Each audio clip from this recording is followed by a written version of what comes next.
පාඨකරුල සමගින් එකතු වෙලා ඉන්න ඔයාලව ආදරෙන් පිළිගන්නවා.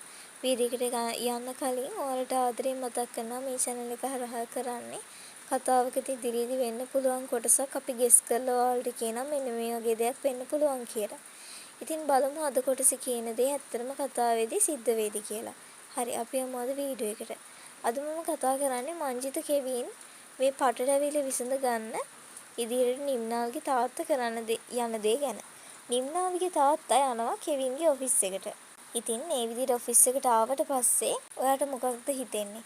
ඇත්තටම නිම්නාවිගේ තාත්තා හිස් අතින් ඔෆිස් එකට එන්නේ නැද්ද?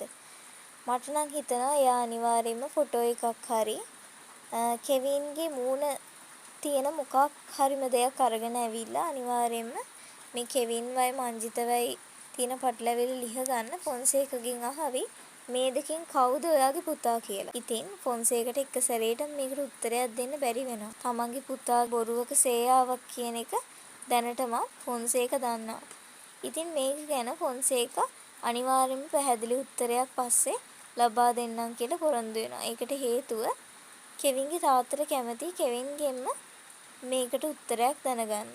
කොහොම වුණත් කෙවින්ගෙන් ඇහුවට පස්සේ කෙවින් කියන්නේ Taman මුළු ජීවිත කාලෙටම මංජිත විදියට ජීවත් වෙන්න අකමැති නෑ කියලා.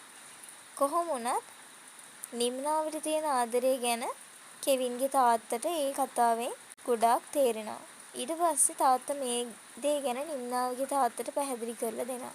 ඒ කියන්නේ තමන්ගේ පුතා මේ වගේ බොරුවක් කළේ ඇයි කියන එක ගැන කෙවින් එකතු කරන්න මේ තාත්තත් කිසිම අකමැත්තක් ඇති වෙන එකක් නෑ. ඒ කියන්නේ තමන්ගේ පුතා මේ වගේ බොරුවක් කළේ ඇයි කියන එක කෙවින්ගේ තාත්තා නිම්නාවිගේ තාත්තට හොඳින්ම පැහැදිලි කරලා දෙනවා. ඒ හැමදේම කරේ කෙවින් නිම්නාවට තියෙන ආදරය නිසා කියලා.